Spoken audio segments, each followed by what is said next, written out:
welcome this evening to our first Finance Committee meeting. Yeah.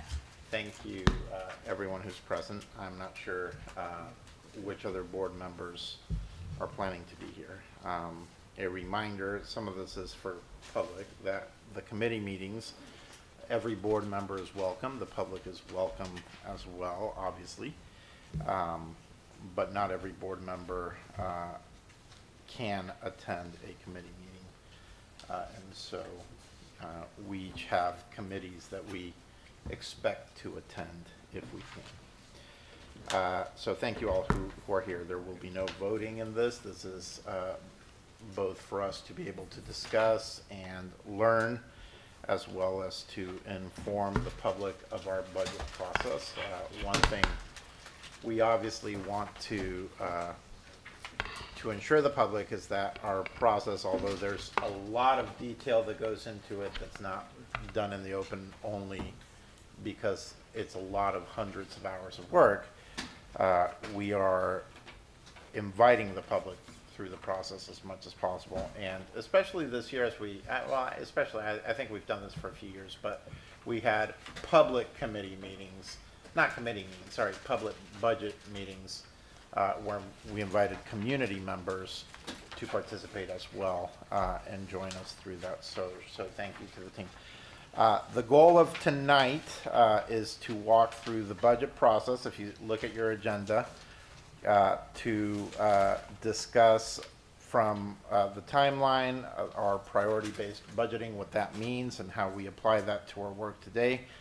Our revenue planning, in the last board meeting, I think it was the board meeting that Dr. Robertson got asked, are we going to have this ready? And the truth is there's a timeline that has to do with the expectation of revenue and waiting to understand what our best calculation is. And so we will walk through a little bit of that. Obviously, we want the board's input, as we've also received the public's input. And then we're going to talk through some of the expenses, again, with some of the board hopefully being able to participate and sharing what some of their hopes or concerns are in their expectations. So without further ado, Ms. Houghton, I think you're leading kind of, or Dr. Robertson, or one of the two, or everybody. Let's just kind of walk through what you have for us in the presentation, and then we'll kind of walk through the process. Thank you, Mr. Press. So real quickly, I'll kick us off, then turn it over to Mary Ellen to kind of get into the details. Want to remind everybody as we move into the priority-based budgeting that we're talking about a new strategic plan, Opportunity 2030. So we'll budget around the commitments in the new strategic plan. Just a reminder of kind of where we've been. Tonight's the first board budget committee, but you've seen, as Mr. Perez mentioned, the learning community meetings. We had one in every single learning community, also had an online option for people to attend as well. Here are the 5 commitments. So again, as we talk about priorities-based budgeting, it will be around these 5 commitments in Opportunity 2030 as we move forward. We love this video. I don't know, some of you have seen it, but think that Kennedy Garrett here, who's a senior at STEM, does a better job than anybody explaining the new budget. So we're going to let you watch this for a second. Hi, my name is Kennedy Garrett, and I'm a senior at STEM School Chattanooga. I'm here to explain how the Hamilton County Schools budgeting process works. I know that might not sound too exciting, but ultimately, school budgets are about me. How my school is funded affects me, my peers, and the teachers, staff, and family members who support my learning and well-being. So it's important to understand. First things first, let's talk dollars. In the 2022-2023 school year, the Hamilton County Schools operating budget was over $450 million. Approximately half of this budget comes from our local Hamilton County government through property and sales tax revenue. The remaining amount comes almost entirely from the Tennessee Department of Education, though a small portion of this does come from other funding streams. How much money our district gets from the state of Tennessee is mostly based on the number of students we have. The more students, the more funding. But it's a bit more complicated than it sounds. With with the implementation of the Tennessee Investment in Student Achievement Act, or TISA for short, starting with the 2023-2024 school year, funding from the state will look a little different than it has in the past. Our district will receive a base funding amount for each student. Then additional funds will be provided depending on each individual student's needs, such as the number of students with economic needs or unique learning needs. Now that we have an idea of how much money our district receives, it's time to determine how that money is budgeted and allocated to support our students and schools. Hamilton County Schools funds 81 different school buildings in our community and serves just under 45,000 students. We know each school is different, so how do we determine how much funding each school gets? Similar to the TISA model that we just discussed, this school year, Hamilton County Schools will be funding each of our schools through a student-based budgeting model. Our model allocates a set number of school positions based on the number of students enrolled in the school. These positions include teachers, principals, school counselors, nurses, and all of the employees that make a school building run. On top of the base positions, schools receive a specific dollar amount per student, and that number then increases based on student needs. Each school can use these supplemental dollars to hire additional staff and fund other student support initiatives to meet the personalized needs of their students and school community. This school-based staffing alone represents close to 65% of our expected operating budget. Remember, now that we've staffed our schools and accounted for our mandatory operational expenses, we still have about 15% of our budget left to allocate. How do we determine where these dollars are spent? This part is where you come in. Each year, we host budgeting, planning meetings and invite community members and stakeholders to help identify priorities. These priorities can include high-quality instructional materials, student and staff technology, professional development opportunities, and enhanced learning opportunities for students, such as summer programming, future-ready institutes, and more. It's important that we work together to determine how Hamilton County Schools can best serve our students and families while being an excellent steward of our community's resources.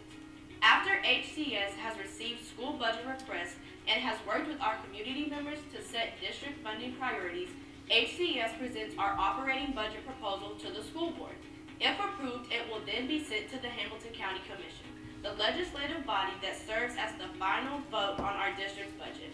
Join us at the budget planning meeting this year to be a part of the process. You can head to our website to learn more about the specific dates, times, and locations. We look forward to working with each of you to create opportunities by design so that all HCS students can thrive and experience a future without limits.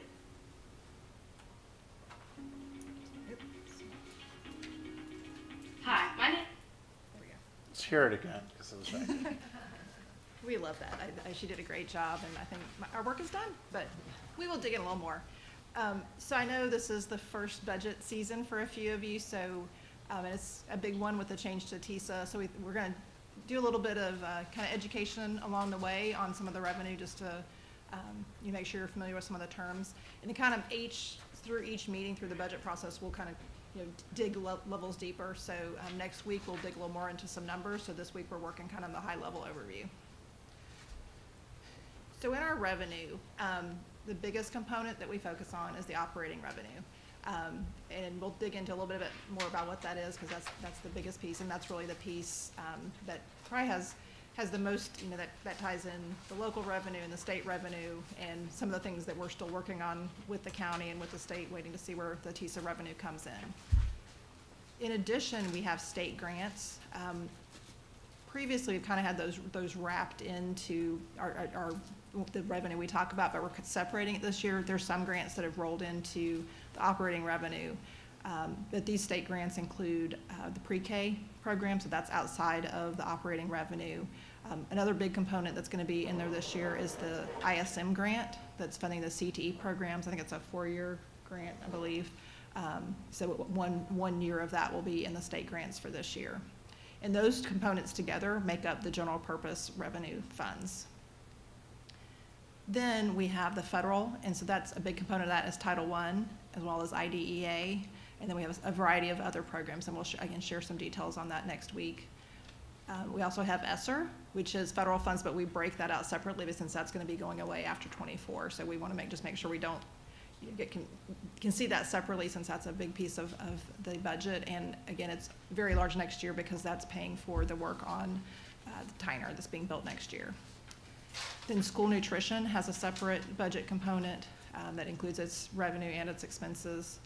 And then there are self-funded, and that has a variety of programs. It includes donations, it includes some funding where schools, PTAs, different funds from the schools come back and pay for different services that we run through our payroll. There's also some smaller grants that are not federal programs. But together, all of these funds support our priorities.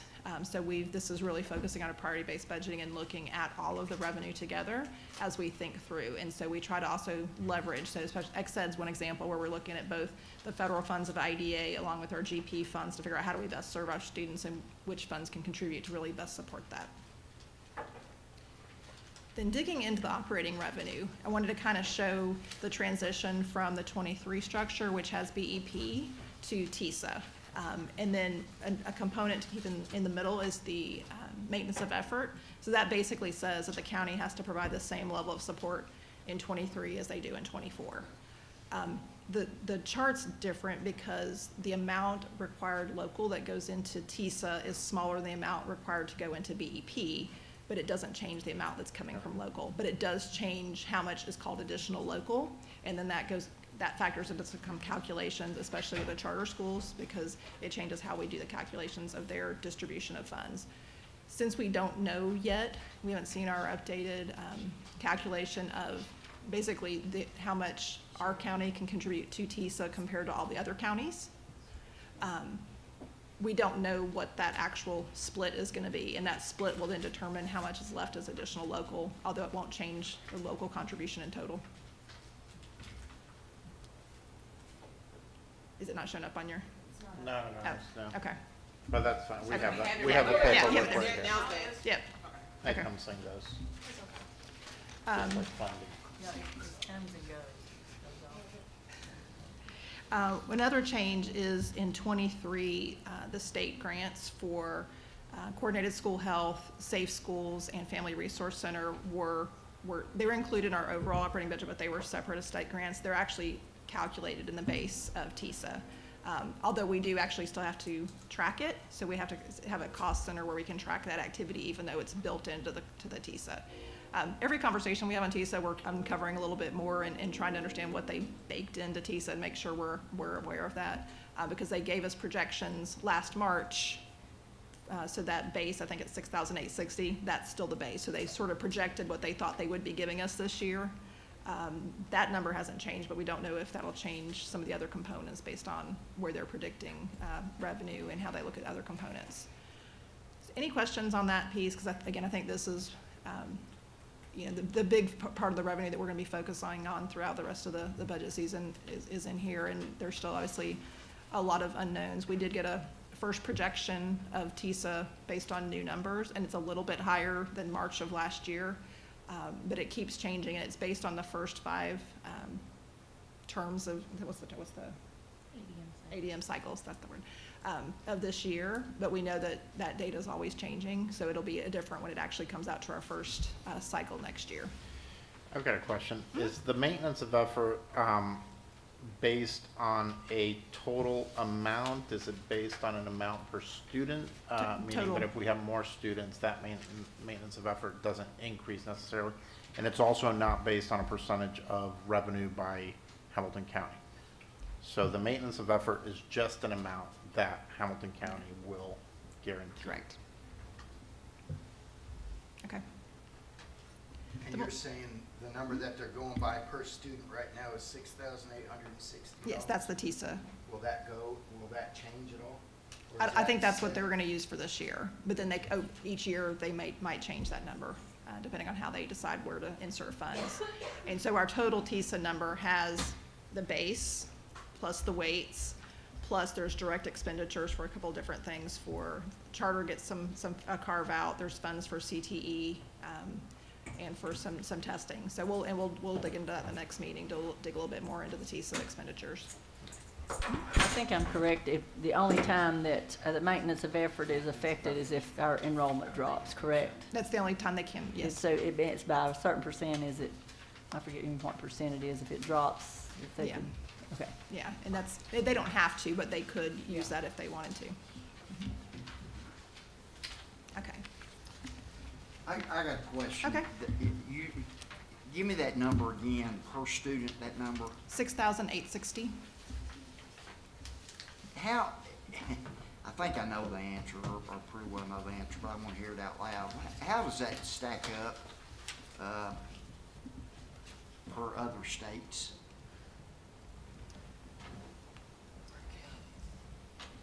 That's for the whole state, so that's what they're giving us. I understand, I'm yeah. talking about other states. Yeah. I do think they were hoping this is gonna improve us in comparison to other states. I think I can get you, I think there's a slide somewhere where they showed where this would put us with this funding. Okay, so you don't know the answer to that, No, is what I you're don't. telling me? Yeah. Do you know? Off the top of my head, I think it puts us in the top, like, above 50th percentile, which we were not, but I don't know the exact. Okay, so we've improved to pitiful. Okay. Yeah, but I can verify that. So then, looking again, back to our priorities for our strategic plan, that's what's at the center of our expenditures, is how they align with each of our areas, and those funds, again, those all funds support those priorities. And then, again, drilling down into the operating revenue component, because all of the other components of state grants, federal grants, self-funded, and school nutrition all have matching revenue and expenses, so they basically have a zero net bottom line, so those expenses and revenues align. So then what's left is the operating revenue that we have to cover all of our operating expenditures. As we shared in the video, the school-based staffing is the largest component of our budget, especially with the investments we made this year in our, that we're planning to make in our staffing model. And so this number considers that additional investment that we're gonna allow them, so that the schools can put the resources in that will support their schools. Can you just quickly outline for me, what are the mandatory operating costs? Like, just Yeah. very high level. Custodial, transportation, trustee commissions, the charter school component that's in there. Power, electricity, That's what I was Yeah. wondering. Utilities, they're mandatory in a sense, but only because we have no choice but to pay them. right.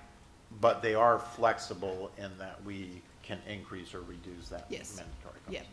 Yep, so we kind of went through and looked at the things that were in there that, there's not a lot of, we could say we don't want to pay, electric, and we can certainly do things to try to adjust that amount, but we have to kind of pay that bill when it comes in.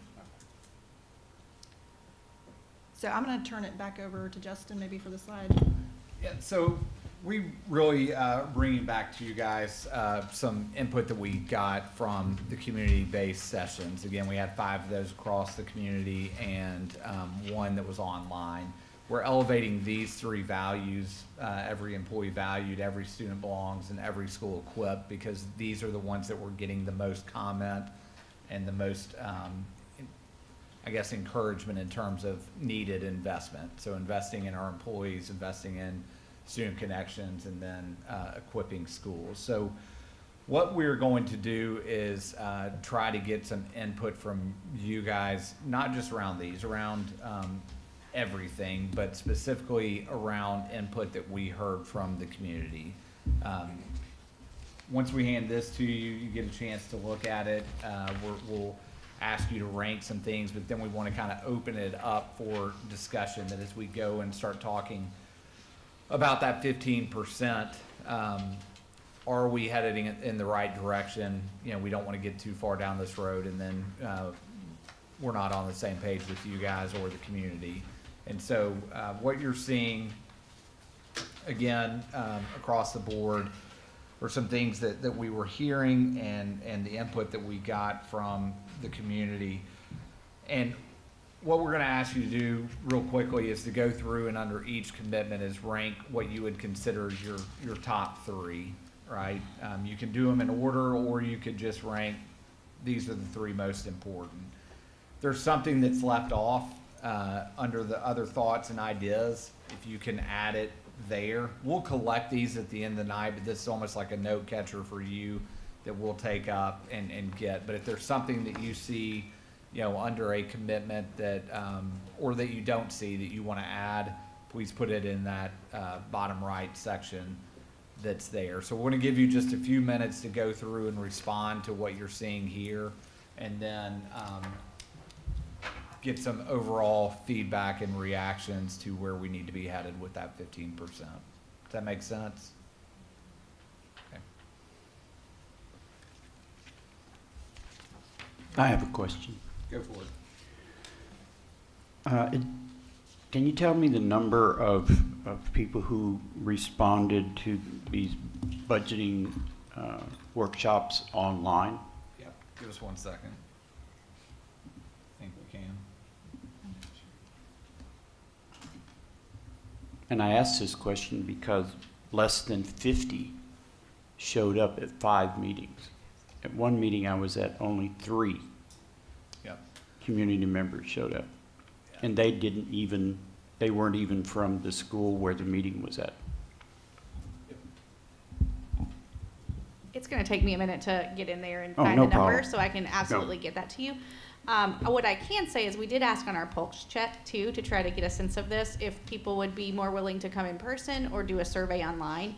Overwhelmingly, they were more willing to do a survey online than they were to come in person. So we made sure to get that survey out there to grab as many people as possible in this decision-making process. Okay, I'd like to know Yes, that input. absolutely. Thank you. Do we have in-house grant writers, or do we go outside? We do have, We have one, Rachel Eman. Nope, I'm sorry, Susanna Demera. Sorry. okay. Can we ask questions on, Yeah. in the second one, every student belongs, the additional school-based positions and the supplemental funding for school, that's both part of the staff budget. But then down at the bottom, increased counselors and social workers, that should fall under the first two. I mean, you're adding a social worker to every school and you've increased counselors. I'm just curious why it's separate from those first two up there. So everything that comes in together doesn't, like, when you talk about the staffing model, we see the staffing model as almost a couple of different components, right? So there's the academic press side and then there's the personalization side. So the counselors and the social workers, we would consider to say those are falling on the personalization side, where teachers, RTI teachers, instructional coaches would be more on the academic press side. So one goal was to kind of separate those and to say, is it important for us to get down to 1 to 250 in terms of counselors? Right now, the budget has us at 1 to 350. Is it important for us to put, a half-time social worker in a school without 400 and a full-time in a school with more than 400? So it's really separating. Okay, so that one is additional to the ones that you're already providing. It is not, but it's making sure that we want to invest in that in the staffing model. Okay, all right. I am gonna ask board members, please push the button before we've Oh, got okay. people jumping in and out of conversations, just so that we can have an order. I'm trying to pay attention to this one. I'm also trying to fill this out. So, and clear your button, please, once you're done. Unless Mr. Groen, if you have another question or another statement there. Not at this time, sir.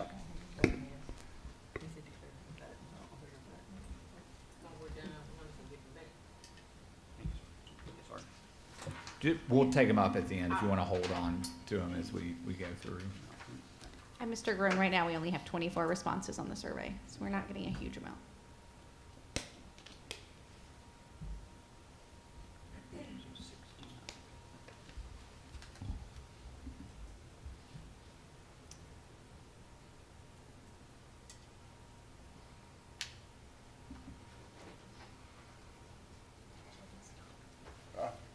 Everything went out. So much for the button. Never mind, just start talking.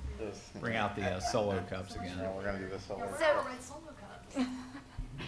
So, can you clarify, additional school-based positions and supplemental funding for school-based, for school positions, those sound really similar. Can you clarify, like, what the difference is? Is one like increase, like raises, over new positions?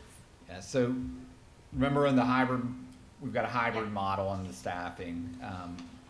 One, we say is the base, which is the additional, and it has additional school-based positions. Mhm.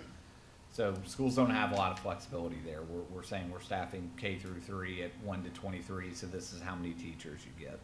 This is, every elementary gets an RTI teacher. Don't have flexibility in what you do And with those. Positions in the base model. That's right. That's This- what wasn't clear to me, I'm sorry. Yeah, It was yeah. just the way I was reading it.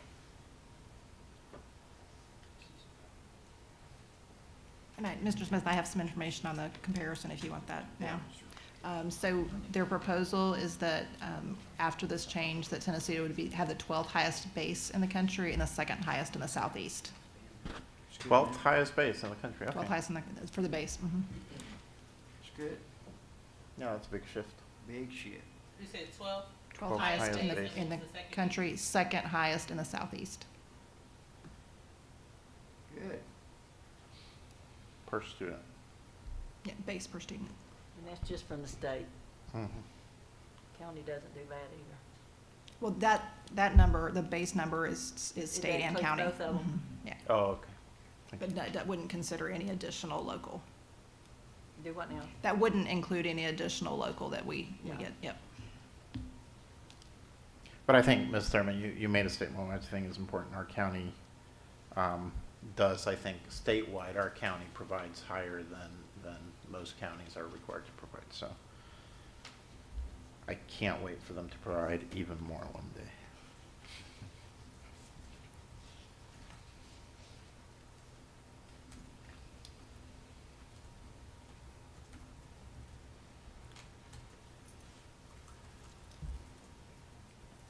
All right. So, I mean, if there's conversation now or thoughts around what stands out to you, or maybe what is not included that you're wondering why it's not here, because some things are included that maybe aren't showing up here, we'd love to just have a conversation about how to move forward and what's important to the board. I'm going to echo some of, I don't know, I don't want to put words in your mouth, Mr. Gone, but having gone to one of the meetings as well that was low attended, as we're trying to collect community input, now I've been a finance person my whole life. I've never known the community get excited about finance surveys. So I was very excited hopeful to see people there. But I think one of the realities, it's very challenging to get input, and that's why part of this process and part of the reason we're doing these meetings is we at least want the community to understand the process and understand the purpose and understand how we are coming to some of the expenditures and formulas that we're coming to. But it is always challenging. So how much longer is that survey open, Ms. Moody? Or is it closed already? I don't know that we have a close date on it now. I would have to check with our family. Yeah, planning agent. but I mean, at least tonight, I'll make the statement that maybe the media can carry that forward, but that we truly want as much community input as we possibly can get. And again, there's some things that are set in stone. There's some things that we, as we saw, mandatory expenditures that are just part of the reality of a system as big as ours. But on those other areas that maybe we can refocus, we want to hear from the community. So please participate in this process with us. I was actually very happy to see the media here on a financial budgeting meeting. I didn't expect to see any of you, so that's really nice. How was that survey sent out to parents? Was it on the website, on? how We've was sent out messaging, it's been on newsletters, and we will continue to Okay. elevate it. To Mr. Perez's point, we've got, I mean, this is the first committee meeting. So we've got, another committee meeting, board meeting, and then going into April before you guys vote on it. So we've got 5 weeks before there'll be a vote on this budget. So we will continue to elevate it. We may need to, Steve, send out like one-offs on social media and everything else. I did too. I'll remind everyone though, these, like, we have not always done these budget Yeah. meetings. It's not, like, the attendance this year was not significantly less. Yeah. I mean, and, you know, to Mr. Grone's point, there were more than 50 people there, but the majority of the people that were coming were our teachers or our administrators or, you know, so this is not unusual in terms of how those Yeah. meetings were attended. And I don't want to dismiss that the people who go to those meetings have an interest. Mr. Keene, you have a? And so I guess I'm gonna ask a question about this process.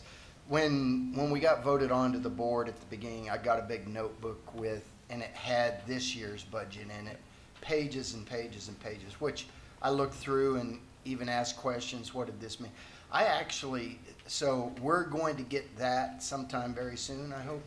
Yeah, And then- and would love to get your input on this. Okay. And we've talked about, in the past, what's happened is at the beginning of April, we just dumped that on you. There's some information in that we actually already have, so we talked about, do we go ahead and give you a notebook and start building it out over the weeks to come, instead of just dumping.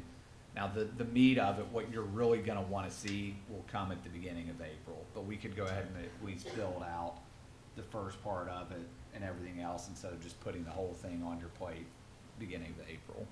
And the student movement, that ended March 1st, school choice and We'll all still that? have a little bit, but the vast majority of it ended March 1st. Okay, so the staff budget can be pretty much solidified Yeah. now? Okay. Yeah.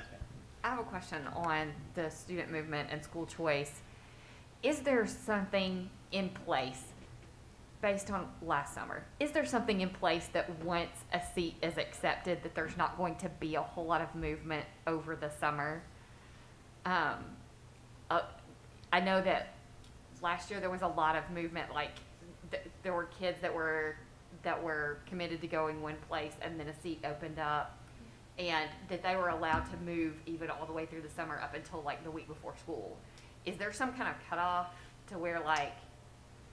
Not to fill seats. I would have to go back and look to see how much movement actually occurred last summer. You're always going to have movement because, you know, if a kid takes a seat or even already enrolled at, you know, say CSLA or CSAS, if they move, well, there's a seat and we're gonna open it up to, you know, who is next on the priority or on the waiting list. But the seat's taken, and so like. Going from one magnet school to another. Well, my point is that you have a list, and if a seat becomes open, you just have someone to move right into it. That's It's not right. like you got this massive fluctuation Right. of student population count, Yeah. specifically in magnet schools, but are you talking about magnet schools or like zone I'm, schools too?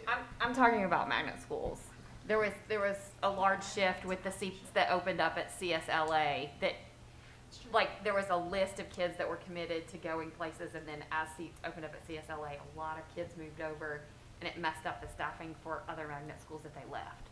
Yeah, so again, last summer, there were more seats. I don't think that there was an unusual amount during the summer. It would have happened during the spring, but you're right, there was movement, and that was intentional in some ways, right? I mean, the whole point of going K through 12 at CSLA was to open up more seats at CSAS. And we can get Jim Bowles to come to the next meeting to talk about movement. I don't think that there will be an inordinate amount of movement after this, you know, this window that just closed. What we're gonna do is we will hold the supplemental allocations firm right now regardless of movement. The only thing that could change is if the 20th day, you know, we see a school that expected to have 800 kids and it only had 770, you might see a teacher move there, but they would still get the funding for the 800 kids that they anticipated. Does that make sense? Yeah. Ms. Faye Robinson?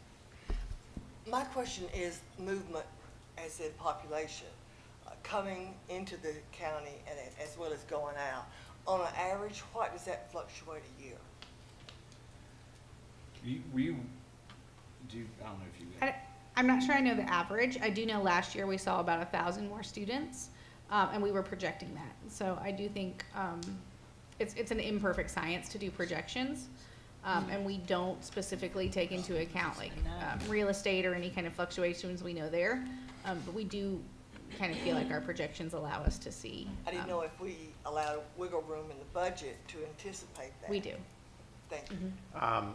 Day 20, you mentioned it, and again, I think a lot of the purpose of this meeting is for our education as board members, but also for the public. So can you explain Day 20 and the importance of Day 20? Yeah, so the 20th day enrollment count is the one that historically, I mean, you will see over the first 20 days, that will tell you if you're seeing significant shifts or if our projections at a certain school were off. And so that is the historical day that if we need to shift resources, we will shift resources.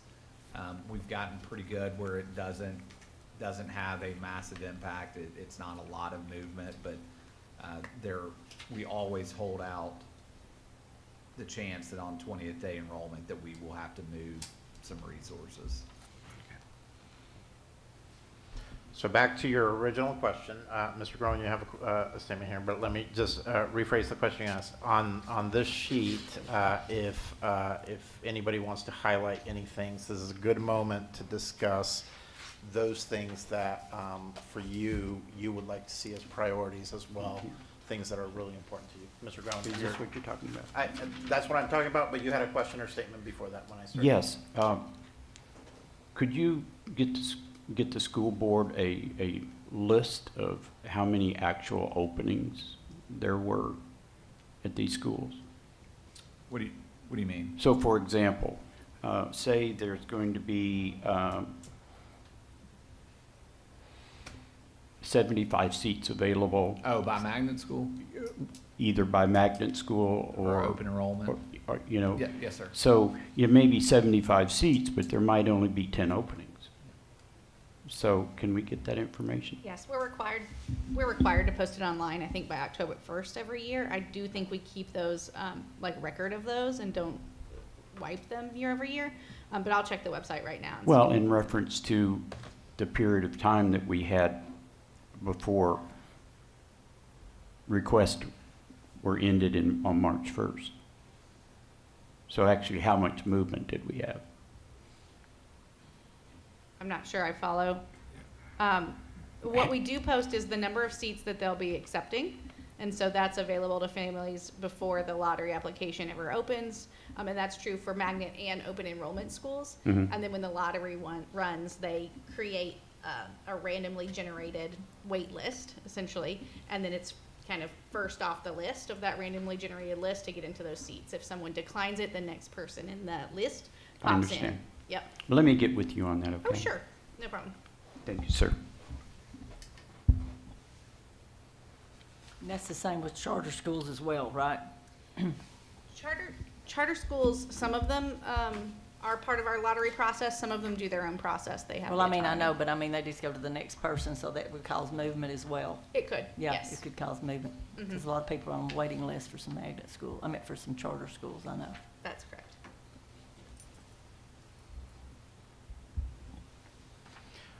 Well, I'm going to speak. As I look at this, again, I think last year we talked about, and I think it falls under that every student belongs, which to me, one of the areas where our students find a place of belonging is extracurricular activities. I'm repeating what I've said before, but you know, when a band teacher, it just hit me when she explained to me, I walked with this student for 4 years, and it just created this awareness of the importance of some of these activities beyond just, you know, the dedication to a sport or to an instrument or to some kind of additional activity, but really also the fact that there is staff and there are teachers who have seen that student grow throughout the years and have participated in that. So as much as possible, I would love to see us, we talked last year about having an idea of really the cost of fees and things that might be impediments for some students to take advantage of those activities. And I just think, especially in this time of isolation where a lot of our students are dealing with whatever reasons, but dealing with the need to connect.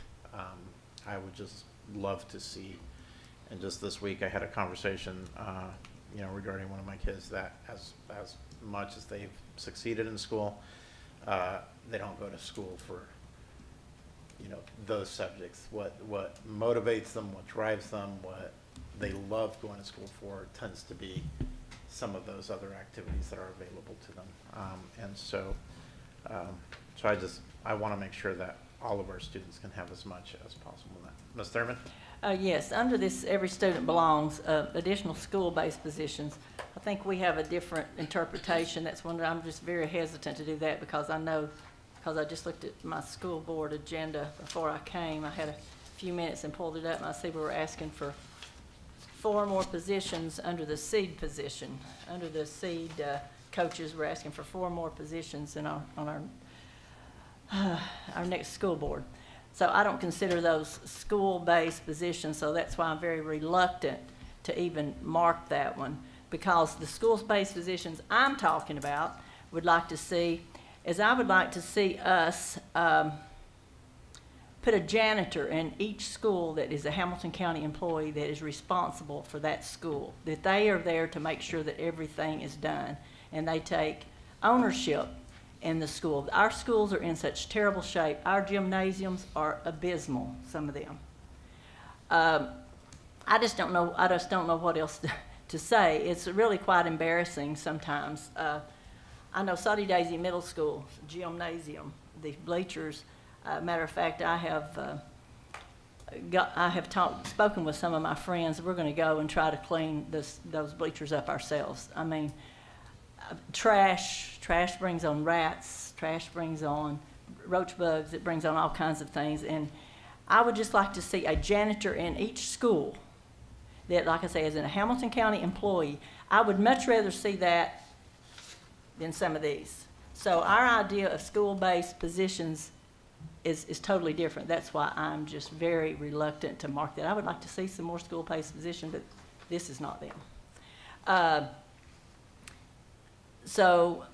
But that's one thing that I would like to see. Another thing, speaking of band, I know last year we gave the band some money out of our ESSER money to clean the instruments and to do some repair work on some of the instruments.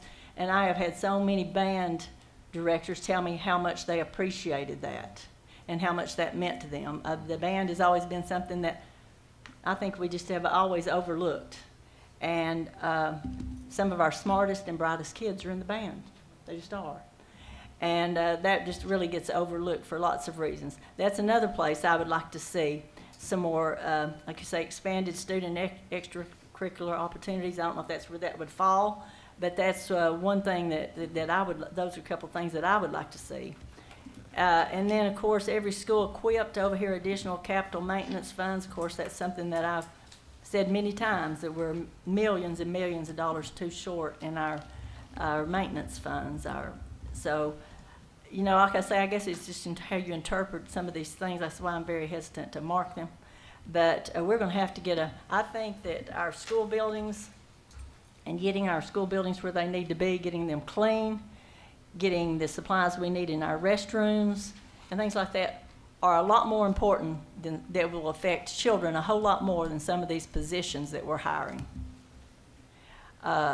So that's just my feelings, and I would like to see that happen.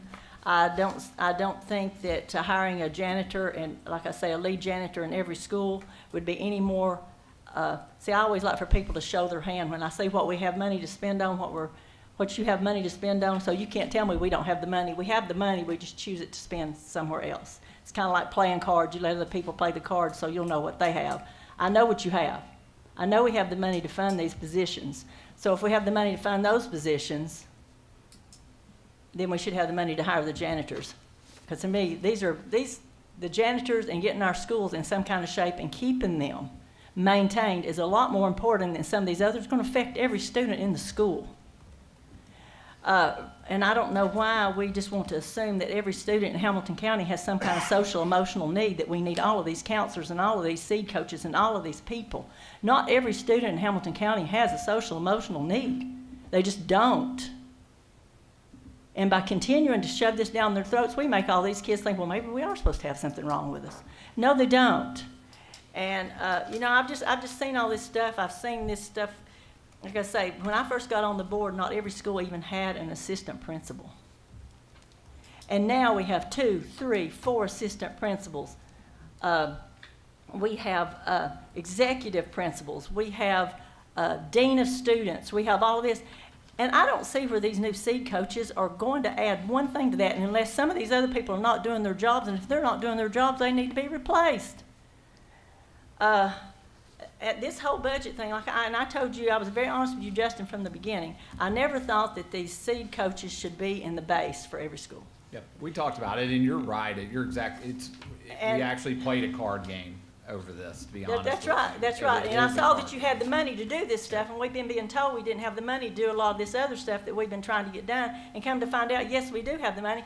And like I've said from the beginning on this board, we have our priorities, but we never spend money on our priorities. Our priorities have been getting the buildings back in order. That's one of our getting them maintained, get some of the repairs done. And every year I've been on this board, I hear how we say that's so important, but every year we don't do it, we don't make it the most. That should be the top of our list. If we have any additional money, let's get our schools up. But hiring all of these additional people is not the answer. It never has been. But we just keep hiring more people to do discipline, to do behavior studies. If all of these people have been involved with kids their whole lives, they know the problems. And they know what works in discipline and what doesn't work in discipline, and what we're doing is not working. You know, I know we have safe spaces in some schools. We have all of this other stuff. This is not the answer to our discipline problems. We know if we don't, we need to talk to some old principals that can tell you how it works, because they seem to know. Ms. Sermon, I've Kids got have not I've changed, and got a- I'm sorry, Justin, I understand, and I know you smile and you laugh, but I have had 20 not years of this I crap. don't think he's laughing. I'm not this laughing. I have time, had I'm sorry. 20 years of this, listening to this, and I've listened to it for every year. And I have one more year left on this board, and not a dadgum thing has changed. We do the same thing every year. We get up and tell how important it is for teacher raises. If we have all this money to hire all these other people and stuff, I say give the teachers a raise. Give the teachers a raise, and let's get our schools. Those are my 2 priorities. And so far, I haven't seen any of that. We have all this extra money coming in, and I haven't seen any of that. And so, like I say, these other people can go on and play this game if they want to, but I'm telling you, when they've seen it as many times as I have, they'll be sick of it too. So I wanna give I'm you a not- chance to respond, yeah, but we do I'm have not other people. laughing about any of this. I hear what you're saying. What I want to clarify, and this is not, it's no disrespect to anyone that's been a principal 20 years ago. The requirements of the job, just like the requirements of being a teacher, are very different today than they were 20 years ago. They're very different than in 2006, the first year that I became a school-based administrator. The needs are not the same. The needs of our kids are not the same. And so you're right. We have choices to make here. That's part of this process, is that you as a board have choices to make. You're right. If we don't want to do seed coaches, that's about a 1.5% pay increase. It's about what we could do. Or you could take that, and you're right. You could hire a person to be over the custodial crew in every building. We're showing you what we think and what we've heard from the community that the priorities are. Ultimately, this board's got to make the decision, but you're exactly right. It is a card game. We have this amount of money, we have a ton of needs, and we've got to make hard decisions. We do have increases in capital maintenance. We do have increases in How much staff increase in capital maintenance? So right now, we've looked at, obviously there's $3 million in FY '23. What that included, though, was about $900,000 of staff.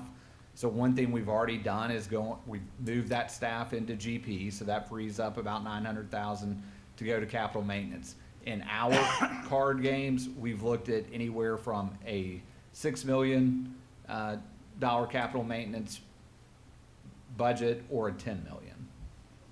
I do want to give a chance to other individuals who've requested to speak. So, Mr. Keene, you have some questions for Hi. statements? So you hit the number right there at the end. something Ron and I had talked about a while back was, having a minimum of 10 million in that maintenance fund. But I think I'm gonna tell you, after being in Nashville the other day and listening to what our class lawyers were advising us, and for those that don't know, class is the Shelby County, Nashville, and Chattanooga, Knoxville stepped out, but it stands for the Coalition of Large Schools. And the governor's plan is to raise starting teacher salaries. There is no money in there for already teaching teachers. So under every educator valued, number one had better be the step and salary raise, because right now we've got teachers leaving in numbers. And then number two, we better invest in some way to find new teachers, whether it's, and there are a few bills, that are going to be voted on this week or next week to allow accreditation to the military training, accreditation to different businesses, kind of other options besides the grow your own programs. But we are, I think, doing a very good job with what we're doing for students. Under Every Student Learns, and we're making steps under Every Student Belongs, but Every School Equipped and Every Educator Valued, those two need to be, and in my opinion, Every Educator Valued needs to be priority right now, followed by Every School Equipped. So, I have Mr. Smith. 3 or 4 things here. I know that under this new Justin, under this new staffing model, that the principals were given quite a bit of autonomy in regard to what they're doing. I'm getting some feedback, complaints, I guess is the best word, about what some of our principals are doing. For example, the music and the arts were mentioned just a minute ago, and I'm being told that they're cutting some music people. Which would be a place that I sure wouldn't cut, or they're going to like an A-B schedule where a student that is involved in music is going to be cut back from 5 days a week to 2 days a week, and I sure couldn't learn to play a trombone in 2 days a week, I don't think. But so that's concerning to me. And I know you want to give those principals as much autonomy as you possibly can as they're looking at how they want to staff, but I sure don't want to see us pushing the arts and music down to the bottom of priorities as they're looking at all that. That's just a comment. The other thing I want to mention, first of all, I really like what Rhonda said about the janitors. I hadn't thought about that, but it did kind of take me back a lot of years ago to Alpine Crest Elementary School. Yay. And we had a janitor that I still remember today. And he was he was there every day. He was the janitor. And he was like the principal. I like that idea, Rhonda. I think there's some wisdom in that. The lead positions, I think, is very needed at some schools. It is very, very needed, and I think it's going to be good dealing with behavior and escalating kids, and I think it can be very valuable, but I too don't know that it's needed everywhere. So that may be just something y'all can look at through this process. Couple other quick things I just want to mention, and I mentioned this to you the other day.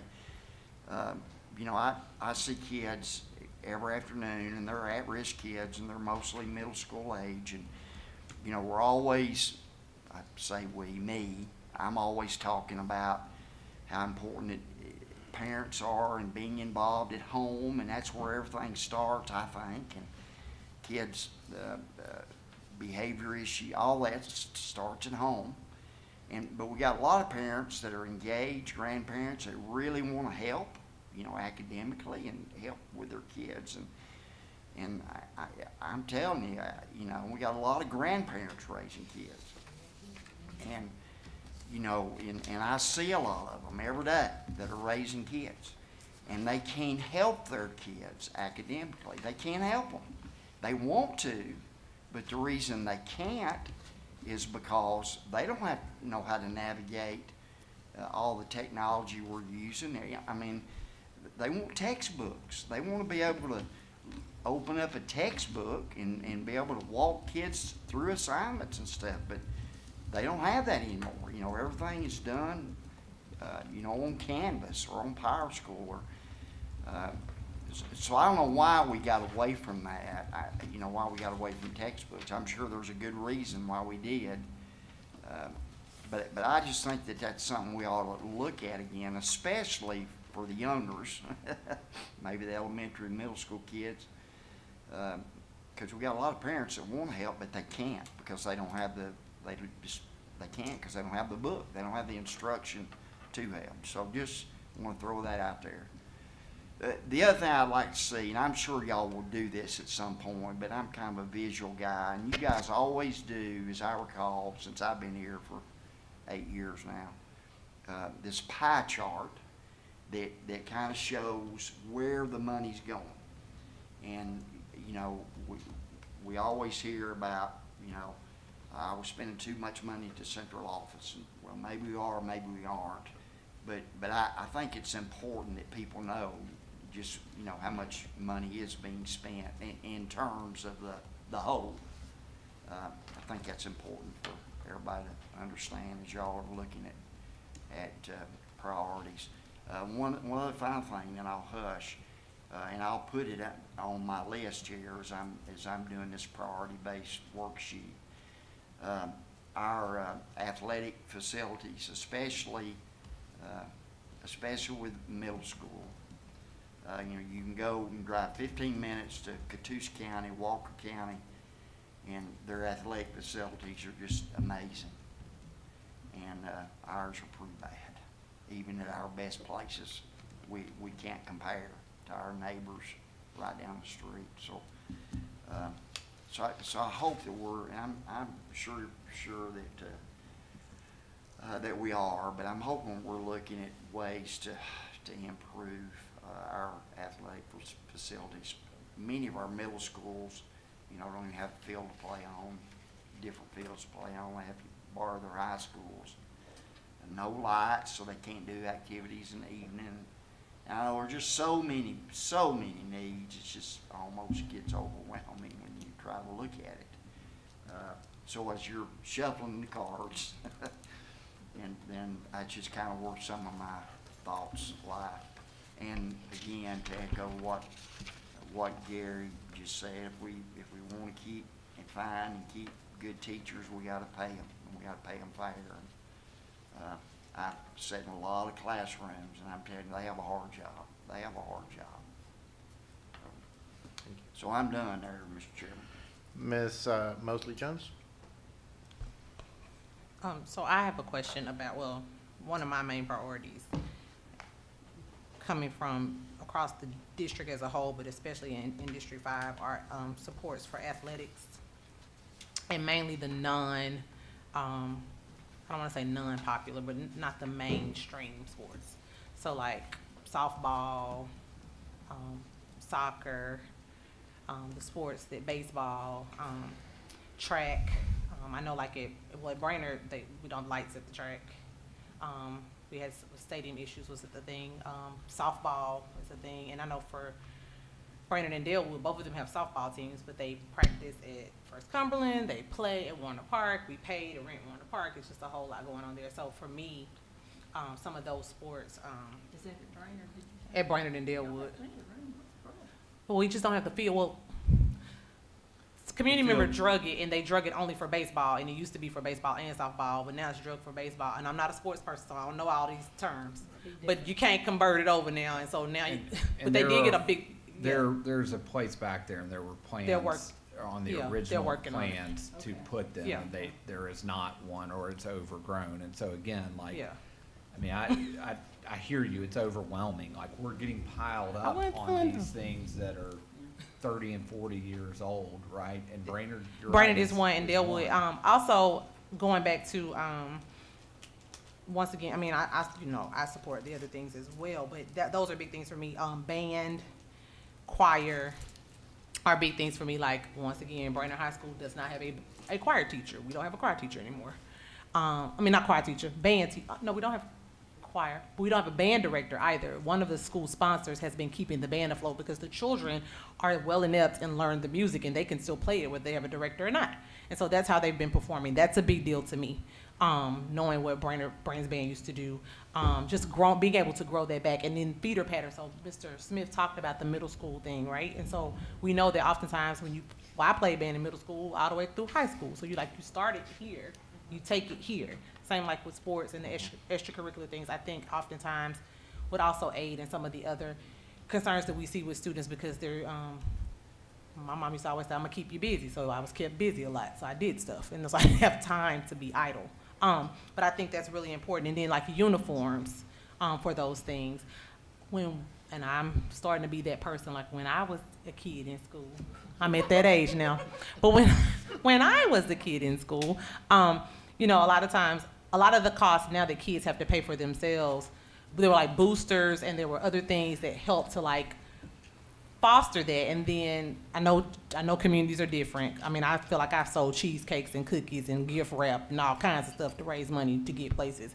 But just if there's anything we can do to kind of have seed money for that stuff so that maybe have a seed money pot, and then of course families can start that. I know PTAs aren't the same. I know a lot of that stuff is not the same in some areas, but what I do see with the children, ROTC, but when you do see those children participating, they like it, they're excited about it.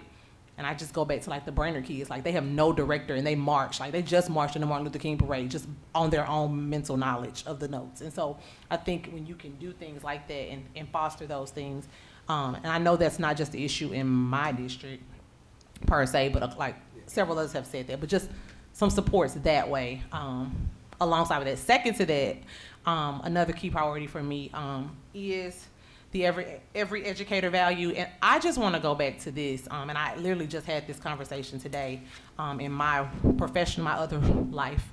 We're in budget season as well. And so we talk a lot about, I hear a lot about pay and pay and pay, but I've talked to several teachers and administrators and they're like, don't throw another resource at me. Don't throw another dollar at me. I need this. Like they're telling you exactly what they need, or telling some of us exactly what they need.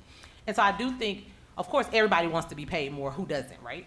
But I also think that there's a big piece of feeling valued and supported, and that we are loyal to them. And I'm not saying that this is not a finger pointing thing, but I think with the climate of school and education in our society and our county and city and neighborhoods, that oftentimes it's just I feel like the teachers just need to know that we have their backs. Like, they're supported. And I don't know what that looks like, but I think that's really important, because when you talk to those who are voluntarily telling you at any, whether it's the grocery store or the school, that they're not coming back in August, it's not about their pay. No, it's not. And so I think we have to figure out, and I think that's the real hard part. Maybe that's the deuce that's wild, I don't know. But I think that's the really hard piece. Like, what can we do to change that piece? Because I don't think it's necessarily a pay thing. I mean, I don't know, but the rest of my peers are hearing, but it's not pay. Yeah. One of the things that is going like around our colleagues and Hold on. cohorts is talking about conditions, and what I mean by conditions, and some of it is reflected in this. What we have heard similar comments from teachers, like, I'd rather have an assistant in 2 grade levels than a pay raise. Well, that's what the staffing model is trying to do. I want to go back, and this happens all the time. It really frustrates me. Like going back to the good old days of athletics, Mr. Keene, back in mid-90s, how much support did Central High School soccer get outside of what you raised and what you did? Zero. Zero. That's So, why we got to pay for it, because ain't nobody raising money for I just soccer. want to make it clear to everybody listening that it's not like the school board at some point. Stop. No, Stop. I didn't mean that. We have I didn't mean never- that. I just would like for us to, same way we never did stadiums until East Ridge just fell down, right? I just think there's opportunity now, to capitalize on our children who are student athletes and do very well in the Primary. the non-primarily popular sports. I mean, like, Hey, soccer, I know what you're talking about. because I signed my baby up for soccer. We filtering that now. All right, I wanna give chance for everybody, and, I mean, if we're here till midnight, we're here till midnight, and I appreciate that. But, Ms. Faye Robinson, you're next. Well, my question was, what are the feedback from the teachers, from the principals? Because so the teachers will not get burnout, have burnout and leave, retire early. What are their needs? What are we hearing? Yeah, so one step that we're taking now, I met with the superintendent's teacher cabinet this past week, and the past couple months really been focusing on getting feedback from them about the staffing model and about strategic plan. What we're switching to in the coming meetings is around this exact question of like, how do we improve working conditions? How do we improve morale? What do you want to see us doing? I mean, we have heard that, number one, that schools need more resources, which, putting, $25 million more towards school staffing is a nod to that, and that they need flexibility to adjust to the specific needs of their school, which we're doing. I think that the teachers cabinet will have some good ideas that we can bring back and address as we move forward. But I think you guys are right in that, pay is important, but there's more to it than just pay. Will we get the teachers' feedback prior to the budget? Absolutely. Okay. we can. The 25 million, how long is that gonna last? The 25 additional million? Well, it's in general purpose, so Ongoing. it'll be ongoing. And then the ESSER money that has to be used by June 2024, I guess we'll worry about that next year? No, we're on track. I mean, again, 33 million of it is in Tyner. We have diff comp that will spend a lot at the end of this year. We have summer programming coming up that'll be a big expense this year. So it's kind of like, when the bills come, you'll start seeing that balance go down. We will for sure spend ESSER 3. But are we, by hiring, it sounds like we'll be hiring more people though. They're not in ESSER 3. We've actually even cut some positions out of ESSER 3 as we've moved through. So we will get all of that right in this budget so that Well, I we don't felt run sure into we it. would use all of it, but I didn't want hiring people be based on that money, It's so not. it is not. It's Okay, not. thank you. And again, one example is, I think we had paid on ESER 2 virtual school teachers. Virtual school has now got an allocation on the staffing model, so those teachers are moving to the staffing model. So it's switching funds, or we're looking at each expense and seeing, is this something that's worthwhile continuing, and we stop something else. So there's, definitely was involved in this process. I am going to ask the board 1 second. If you have spoken and are done speaking, please turn off your because I've got a lot of repeats that seem like they're still on. Ms. Black, and then I've got other people here in order. So, Thank y'all for putting the work into this, and I appreciate all of this. I just wanted to speak to being a new board member. This is my first process, but I did spend half of last year knocking on doors and talking to people in my district specifically. There are a lot of teachers that live in my district. I knocked on 3,300 doors, had thousands of conversations. A lot of them were with teachers. I've met with every principal that is in my district, 11 of them, and one graduation program. So every administrator that I've talked to is really excited about the SEED model, the extra funding for a SEED coach and the counselors and social workers. The teachers that I talked to, a lot of them were like, yes, we want a raise, but in some instances, there's not enough money that can make me stay. I talked to a teacher the day after she turned in her resignation this summer. It was gut-wrenching. And she said there was not enough money to make me stay. I just want to teach, and they're asking us to do more than just teach. We need more help, we need more people.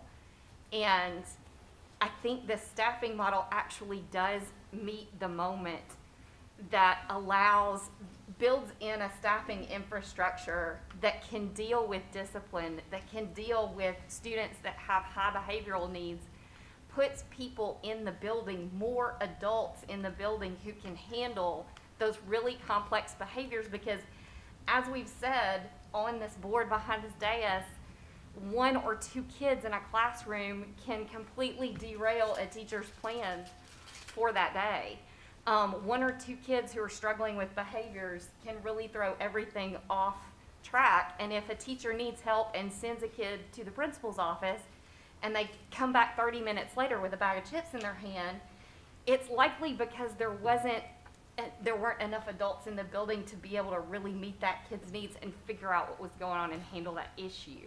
So they get sent back, and this staffing model puts more adults in the building and provides the support that teachers have been begging for so that they can get back to teaching and that they can spend their time focused on the learning, where there are other people in the building that can focus on the behavioral things that we're seeing.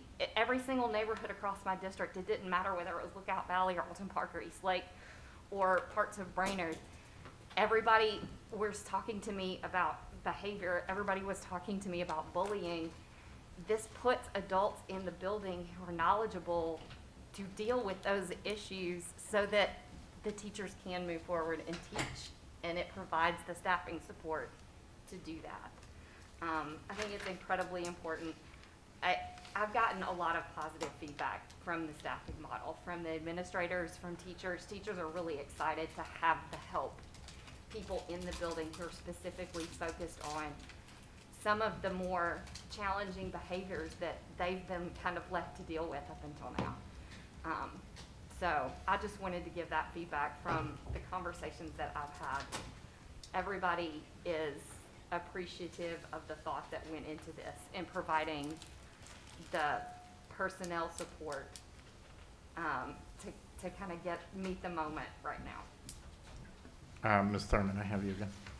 Yes, I think that Caritza pretty much said what I was saying. Some teachers, and Jill just said it too, no amount of money we make, pay the teacher is going to make some of them stay because of the behavior issues. My answer about putting more people in the building is if the adults we have now can't handle the situation, how is one more going to help? We keep saying one more is going to help, one more is going to help. No, so far the one more has not helped. So we're going to have to look, I think, of the definition of an idiot. We just keep doing the same thing over and over and expecting a different result, and it's just not going to have a different result. We're going to have to look at how we deal with discipline, and how we're dealing with discipline is not working. And that's where we need to start. We can't just keep putting money in a pocket with a hole in it. It's just not going to work. The teachers I talked to say they want the people to quit micromanaging them and let them teach. They say it's not fun to teach anymore. They said they used to love to go to work and teach, and say now they can't because somebody's always breathing down their back, that if they get off pace one little bit, that somebody's on their back about something, regardless of what has happened in their classroom or whether kids are on pace to move on or not. They feel like they have to move on.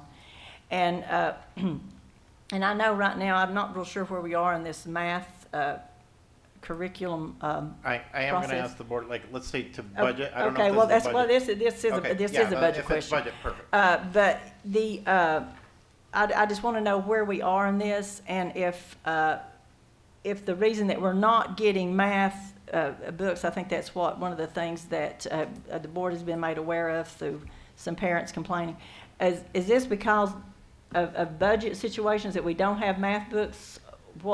It's what? not. I mean, It's not. it's just where we've changed. I mean, you've got moving more to consumable workbooks, online texts. I mean, that's just where vendors are going. We're going to give you an update on. But it still costs us the same amount of money to do it online. Right.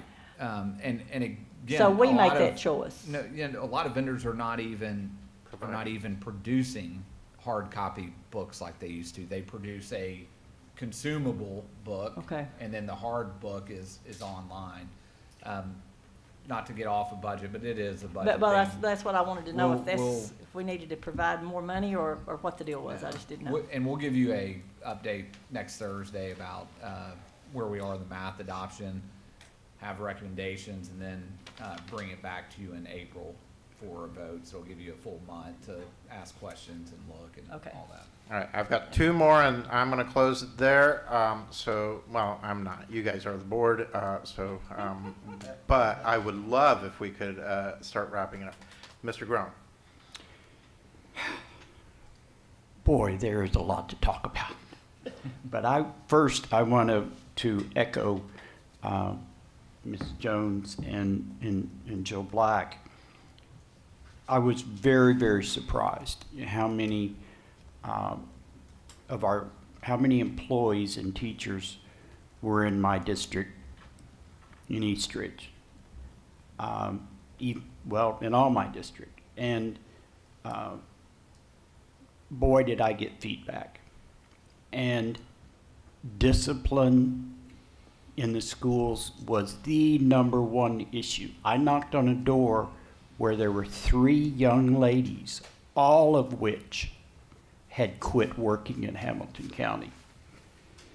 2 of whom went to different districts, and 1 just totally left teaching. I talked to both music teachers at Eastlake Academy, the middle school in Eastlake, one of whom was gotten rid of, and another resigned because of discipline issues. So I know we're looking at restorative justice or restorative programs, whatever you want to call it. But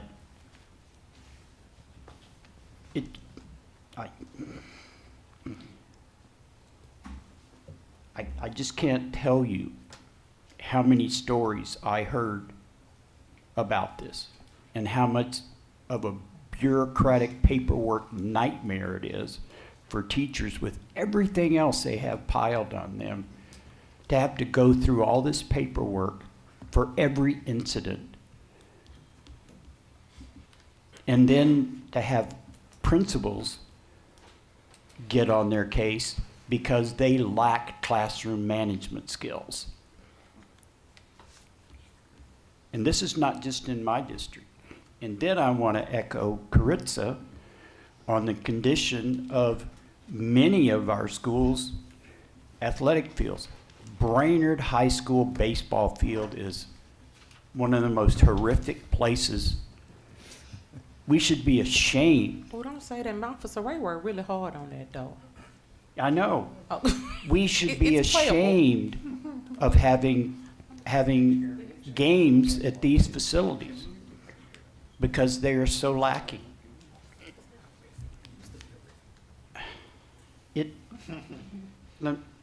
I'm concerned, Justin, when you sit before us and say your staff with community input is telling us what you think we need to do.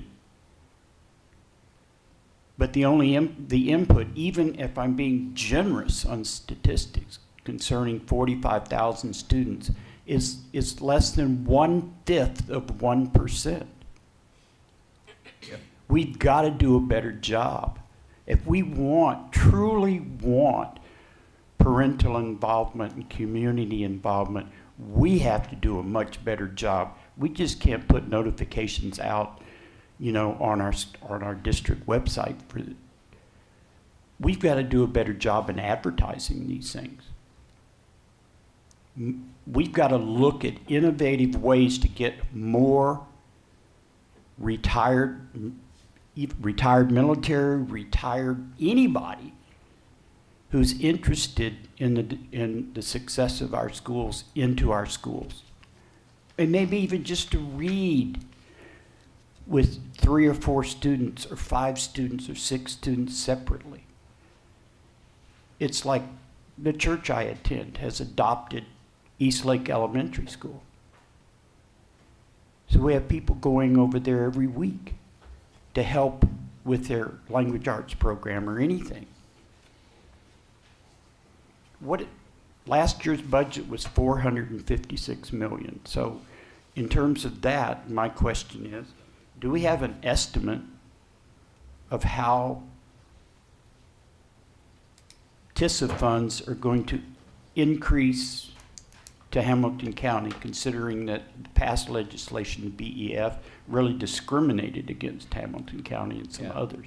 So what's our number? We were at 456 million. We don't have an exact, it's somewhere around about 45 million more coming from the state than what we got last year. So, I agree with you on a number of points you made that are, well, athletic fields, again, didn't happen overnight. Got to do better with them though.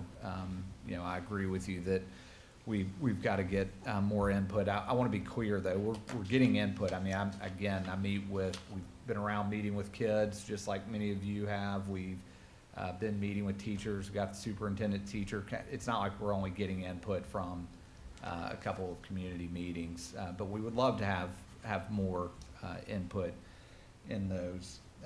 And again, part of what you're saying, getting families, getting retired people, ex-military into schools. I mean, a lot of that is happening because of our family and community engagement team. What we know, again, is like we've got to invest in these things to make them happen. This is all, I'll go back to what Ms. Sermon said at the beginning. It's a card game. We've got $500 million. We're going to play a $327 million school staffing model card. We're going to play a $20 million transportation card. We're going to play $15 million. Like that money starts going away very quickly, and then at the end, we've got a decision to make about this much. Well, I have a couple of other things. We've got to get more support staff into the classroom, That's the staffing especially model, yeah. especially exceptional ed Yeah. and English as a new language. We have to do that. And as others have said that we have to expand extracurricular activities across the board, and music, arts. We've got to get a hook into our students early on and build those programs. It's like middle school athletics, just as an example, or choir, band, photography, pottery, anything that we can come up with. So in that regard, I think Dalewood Middle School, their clubs only meet once a month. That's not enough. We can't, different schools have different programs and setups, but we've got to be able to expand beyond just the regular school day. We've got to be very creative in expanding. We have limited capacity at the alternative school. That's not the best place for students to learn. It's not going to help them, their emotional intelligence. It's not going to help them in terms of well-being. We need to really look at innovative ways to increase our in-school suspension program in our schools. Maybe these kids need to have school from 3 o'clock in the afternoon to 7 o'clock in the evening. But we've got to look at something that's going. The one thing I believe in is that these kids need to be in school. They don't need to be out of school suspended. They don't need to be at the alternative school, where a large majority of them are on virtual, because we know that doesn't work. We've experienced that. So we need to be putting money into that also. And we've had brief discussion on that before. So thank you, Mr. Chair. I appreciate the Uh, time. And I have Mr. Keen. I'll be short. So, going back, staff modeling, meeting with all the schools, it was all positive. And on another positive note, every school that I talked to in supplemental positions, it was all based on needs for better discipline. So the schools see what the problem is. They know that teachers are, voicing that issue, and I think administrators, for next year will start addressing things a little bit better on that. I will say this, I told one school, and it's a school, true to my heart since I started it. Mr. James gets very little money in the staffing model because his faculty come from 2 different schools. He doesn't have any kind of educational coach, but what he needs is a CTE coach. So that right now he's having to give 2 different teachers time off so that they can do what the FRIs and E-Tiger and all that requires. So if you could think about, he doesn't really have a base supplement or whatever, but if you could think about providing him a CTE coach. Thank you. All right. Well, I want to thank the team. I know, again, this is not easy work. My first year, I don't remember having this meeting. We may have had it. I'm very thankful that we're having it because, as everyone's expressed, we want the community support, but also as representatives to our community, hopefully we're hearing from our community as well and able to relay those messages. I know your position isn't easy. I know you sit there again with limited budgets and a million things we need to do. I appreciate that, and to the public, it's very important for me to express that we will make these things available as we are going through the process. So the budget, even for last year in its totality, is online, accessible, people can get it. So I've sometimes heard the statement, well, the budget's, it's all there. It doesn't mean it's easy to access and understand for everybody, but at the same time it is available. Thank you all. Thank you. I have one more board. thing to Yes, ma'am. say. Welcome back, Joe. I'm glad you're feeling better. Welcome I've talked to back. Joe a few times, but I know Yes, he's we're been happy to in see pretty you, sir. sad shape for an old man, and I'm sorry. But I'm glad to But see you those back. knees are phenomenal now, right? Y'all You leave can your run wherever. sheets, just Yes. leave your sheets up. Yes. Quite yet. Maybe a couple months. Thank you all. The next, so we'll have a board meeting next week on Thursday, and please look at the calendar, but we do have another one of these meetings, the March 28th, I believe. 28th. March 28th, yeah. So, everyone's welcome.